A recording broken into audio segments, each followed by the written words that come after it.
Hello everyone, Matt here with Linux Academy, and in today's episode we have two new networking features to cover that greatly enhance your network security and container load balancing.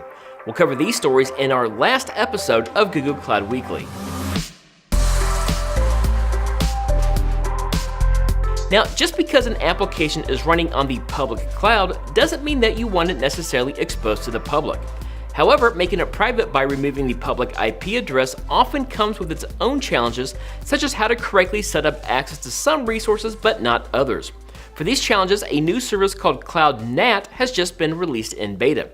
Now, in case you're not familiar, NAT is short for Network Address Translation, and what it does is that it hides multiple network resources behind a single public-facing endpoint. Now, this same practice is used for your laptop on your home Wi-Fi connection. The laptop has a private network address, but it can still interact with the public internet from behind a public-facing router. Exact same concept here. With the new managed Cloud NAT service, you can hide both Compute Engine and Kubernetes Engine machines from the public via a managed NAT gateway while still giving them the access that they need. The process to set it up is very simple, and you can have your private network for multiple subnets up in just minutes. The service is available in beta now for anyone to go test it out. Continuing on with the networking theme, Google has also announced the availability of container native load balancing on both Kubernetes Engine and Kubernetes on Compute Engine.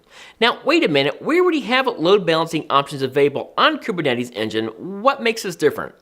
In short, the existing method of load balancing for Kubernetes uses individual virtual machines as the primary load balancer endpoints, but it does not recognize your individual pods or containers inside of those VMs, which basically means it is not as efficient as it could be. By comparison, this new container native load balancing uses what's known as network endpoint groups and is able to work with individual containers inside of your virtual machine, not just the virtual machine itself.